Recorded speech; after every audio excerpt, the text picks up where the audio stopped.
Hey, back to back to back overtime games, something you guys are well aware of. But it's the first time it's happened for the Lakers organization since '91.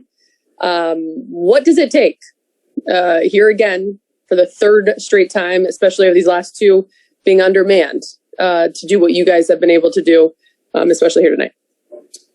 Really it's just about going out and, playing a full-length game. We can't get composed with, running lackadaisical offense.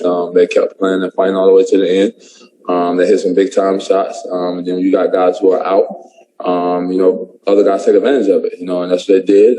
Guys was feeling comfortable. Guys was feeling good. Hit some tough shots. But overall, we played all the way through. It took us another overtime to get a win. But, hey, it is what it is.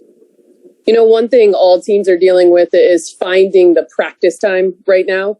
One thing you guys talk a lot about is how you are learning on the fly. What kind of pressure does that put on you guys defensively? I know tonight some moments down the stretch, especially you guys were getting on one another in a professional manner because you wanted coverages to go the way that they did not. What is that process like for you guys as a team as you're trying to figure that out and continue to be that top defensive team in the league? It just goes to show you that guys are, locked in on the defensive end. Even when we're having mishaps and, breakdown of different coverages, guys are getting on one another and kind of coaching each other on where we need to be, and, just coaching each other for the next play or the next couple of plays, really, man. So everybody's tied in on it, man. Like I said, those guys stepped up and was ready to play. They felt comfortable and was hitting some tough shots, man. Give them credit, but like I said, we fought to the end, came out with a big win at home, and just trying to continue to keep it going further. Thanks, Tress. All right, let's go to Dan Woike. Hey, Trez, can you remember playing 3 games in your career that seemed so similar like this, just in terms of flow, you guys having to come back, having to go to overtime, and how have you guys not been able to kind of fix some of those things that you've talked about fixing after both the Pistons game and the first Thunder game? Well, my career, no. I started off my career pretty slow with not playing and stuff like that. So, no, haven't really seen that in my career. But as far as on the fly, I guess you would say, guys are really just especially locked in on the little time that we do have when we get in the gym with one another. But guys on this team are veteran guys, man. We have a great leadership in the locker room with a lot of veteran guys: Mark, West, Bron, AD. Doug, Keith, man, there's a lot of older guys in our locker room who's been around this league for a while, man. So they do a great example by, just getting the younger guys and, the different things that he wants to be in, including myself, man. There's guys that's been here on this team from last year that, I still learn from and, even.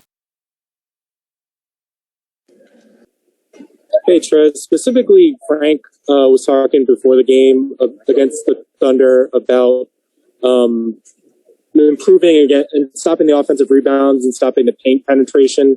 Do you guys feel like you made progress in those areas today against the Thunder?